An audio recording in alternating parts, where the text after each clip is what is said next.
dollars in cash or $10 million in property? Cash. What do you think we do? We create liquid assets. We create liquidity when none exists. Create cash that no one else creates. But we're not happy doing it. Why? Because we're scared. And most of us are scared because we start the conversation incorrectly. Let's do a very professional way of doing this business. How many of you would like to become professional financial advisors? So what are you right now?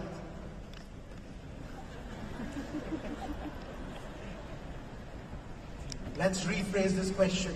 How many of you would like to become successful financial advisors? That is a different question. The secret to success is very small. And when I tell you the secret, you will laugh. Because you will say, SanJ, I already know that. But I'm going to share something with you that I do a little different. How many of you like to do fact-finding with your clients? Fantastic. Why don't we actually do a fact-find, right? So let's do a real fact-find.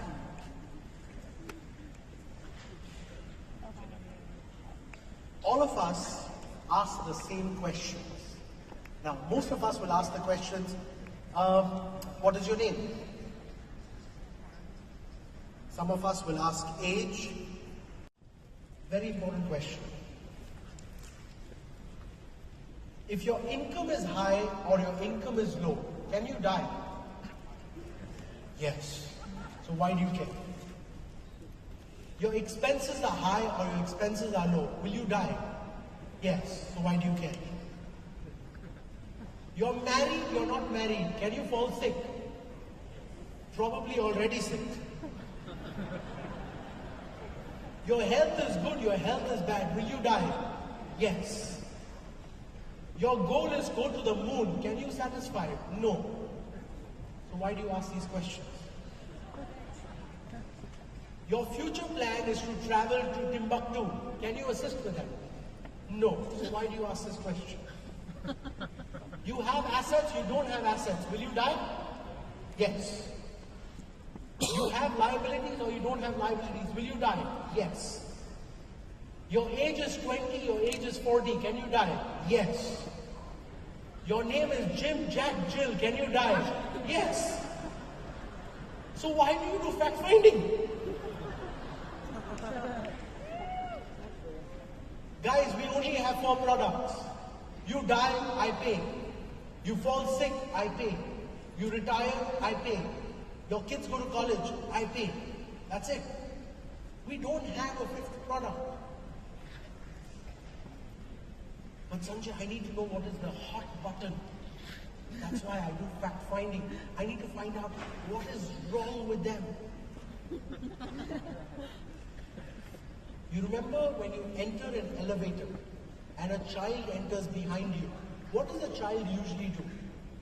They will come and they will press all the buttons of the elevator, correct? When we enter the elevator with our clients, we only have 4 buttons. Press all 4. Something they will scream about. Press all the 4 hot buttons because there are only 4 buttons.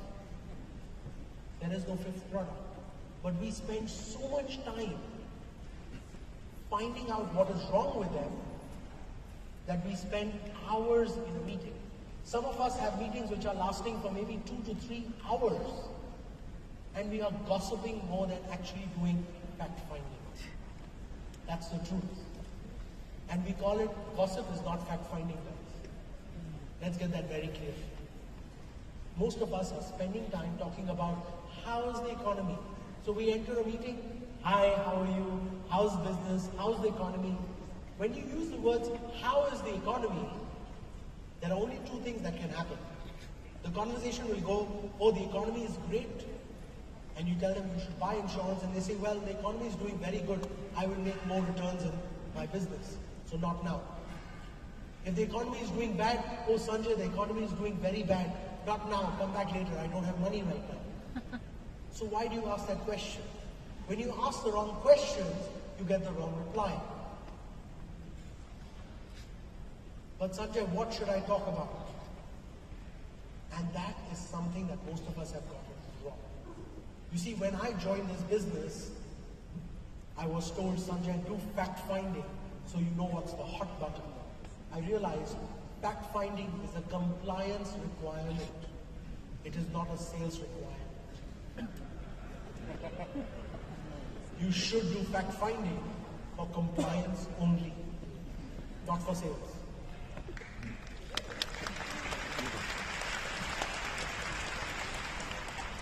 If you want to sell more insurance, get one thing very clear. Number one, is insurance for rich people or poor people? Rich. No. Insurance was made by the rich, for the rich, to stay rich. Think about it. You have a car and you have a bicycle. Which one do you insure? A car. Why? Higher value. Insurance was made for the rich, by the rich, to stay rich. And we sell to the wrong people. But the problem is every time we go to a rich client, they say, Sanjay, I don't need insurance because I have so much money. And then you go to the poor client and you say, you need to buy insurance, and they say, I have no money.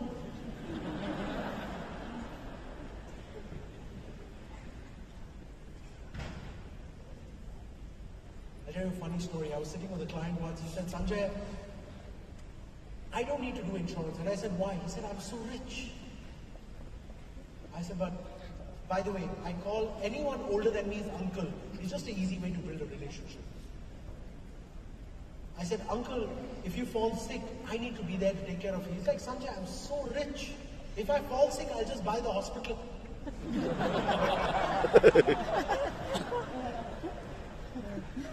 I said, uncle, tell me something. You're a very smart businessman.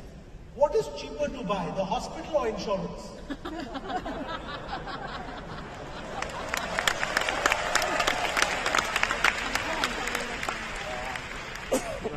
You don't need to buy a hospital.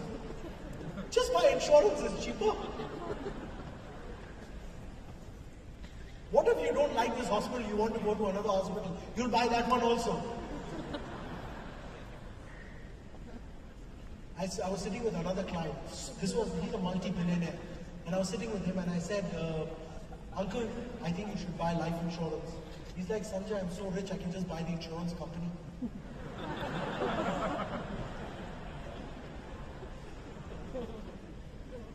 So I told him, I said, uncle, did you know that if you buy an insurance company, you have to still buy insurance? It is called reinsurance.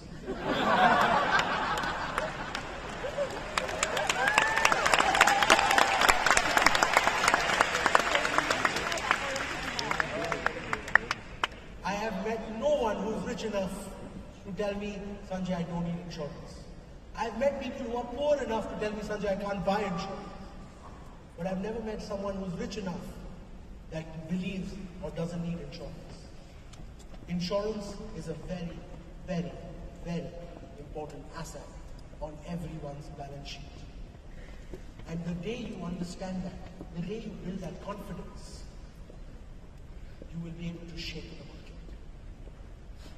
But you need to have that confidence in your own product. The problem is we don't trust our own product. Let me ask this question to all of you, because it's the most important question every client has asked you. Sanjay, how much insurance should I buy? What's the answer? Guys, what's the answer? When someone asks you how much insurance you should buy, what's your answer? Now, most of us use these words. Buy as much as you can. The more the better. Can you imagine you go to a doctor and you ask the doctor, doctor, how much water should I drink? And he says, as much as you can, more the better. Doc, you really don't know your science, do you? How much water should you drink every day? 8 glasses. 8 to 10 glasses, 2 to 3 liters of water, correct? If you drink 1 liter, if you drink half a liter of water every day, what will happen? It will affect your health. If you drink 6 liters of water every day, what will happen? It will affect your health. So you should not drink, you should drink between 2 to 3, maximum 4 liters of water a day. Anything more than that is bad for your health. We know that, correct? So when the question is, how much insurance should you buy? What's the answer? Our industry has a problem. We have not set the rules of thumb. So why don't I give you the 4 rules of thumb today? Because we only have how many products? 4 products. So what are the 4 rules of thumb? Let's talk about it. Number 1. How much life insurance should a person buy? What's the answer? The funny thing is, all of you know this. It's 10 times of your annual income. That's the rule of thumb. It can be 7, it can be 15, it can be 20, depending on your circumstances. But 10 is the rule of thumb. If someone asks me, SanJ, how much insurance should I buy? Mr. Client, the simple rule of thumb, 10 times of your annual income. Finish, conversation over. How much income protection or critical illness should a person buy? What's the rule of thumb? 5 times your annual income. It's the rule of thumb. It could be lower, it could be higher, but 5 is what you should have. How much money should you save for retirement? What's the rule of thumb? Now some of you do retirement planning, you do some beautiful calculations. Most of our clients don't even understand those calculations. So why don't you give them a simple rule of thumb?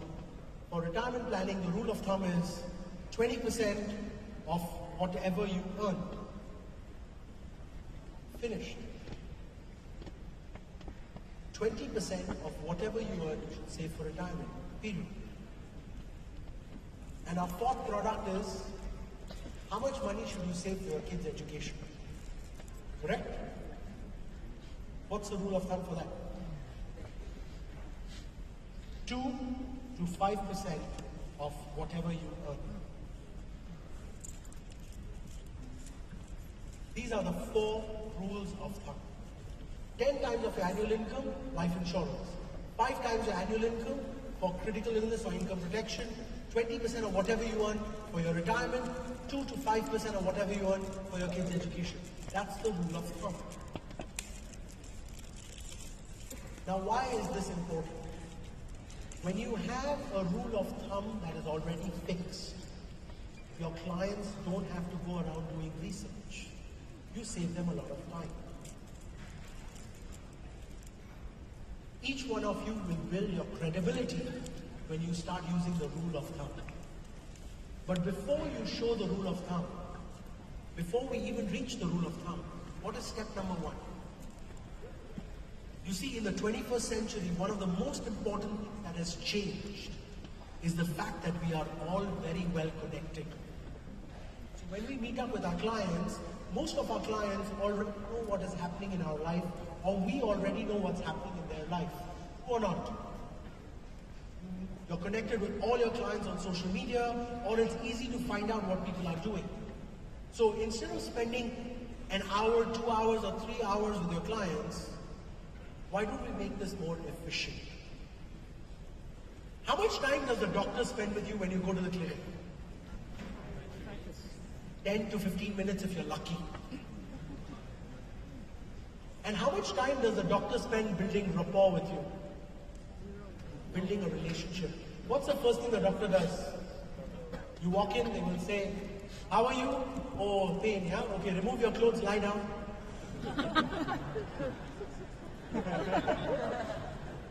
Please ask me how. Something build a rapport with me before you tell me to remove my clothes.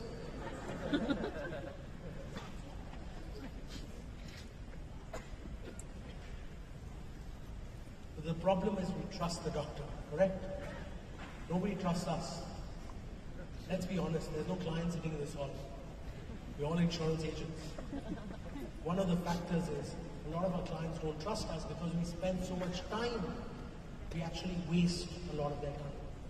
Because we waste it doing fact finding, trying to find out what is the problem without telling them what they should be doing anyways. And that's why the rules of thumb are so important. So step number one in our business is not fact finding. Step number one is presentation. Step number one is presentation. Not your products. Not your product. All our products are the same. Let's get one thing very clear. All our products are the same. You die, I pay. You fall sick, I pay. You retire, I pay. Your kids go to college, I pay. There is no fifth product. We all only have 4 products. That's it. So the question is, what should be your presentation? How many of you would like to learn my presentation? All right, fantastic. Let's do this quickly. So I'm going to give you... How many of you want to learn my father's presentation? He's significantly more successful than I am.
business. What's the formula for that? 5 times of your annual income. How much money is enough to retire? What is the formula? 20% of whatever you earn, you need to save for your retirement. Period. The formula does not change. This presentation has a closing ratio of 9 out of 10.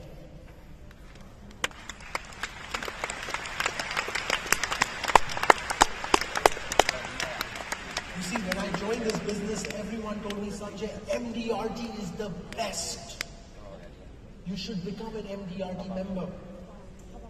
That's what happened when I joined this business. So I said, done. 19, I qualified MDRT. Then I went to an MDRT annual meeting. And I had people who said, SanJ, well done. But there's one more level above this. You got to do your COT first. I said, all right, I'll do my COT. 21, I did my COT.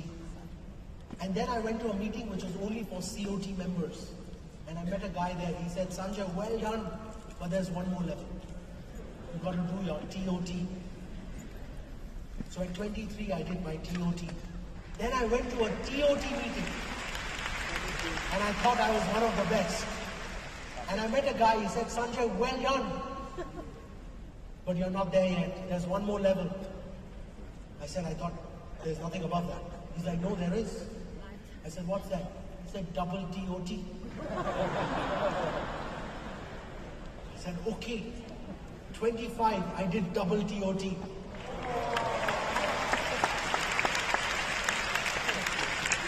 Then I met a guy. He said, SanJ, well done. But there's one more. I said, what's that? He said, you should do 6 TOT in 1 year. I said, I just died doing 2. How do you do 6? He's like, there are people who are doing it. For many years, I did not believe. Then at the age of 30, I said, let's try it. So I did 6 TOT at the age of 30. Then I met a guy. He said, SanJ, well done. Why don't you try doing TOT every month? Joke or what?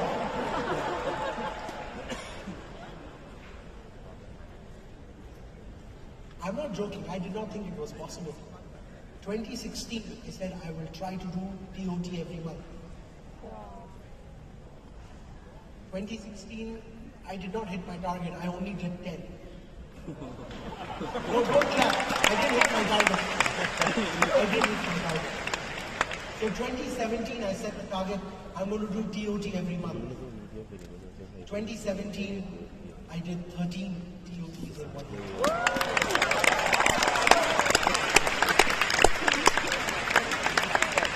And last year, 2018, someone asked me, SanJ, what's your target for 2018? I said, my target for 2018 is to do 100 MDRT, which is 2 MDRT every week.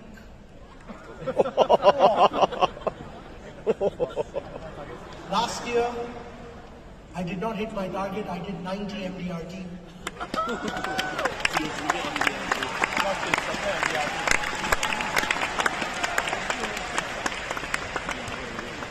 My target this year is to also do 100 MDRT. So for each one of you that is out there, believe in your mind, because the only block is here.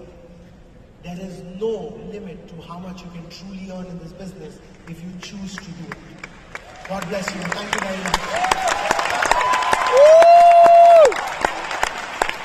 Thank you. Thank you, Dr. Masalani. Now everybody,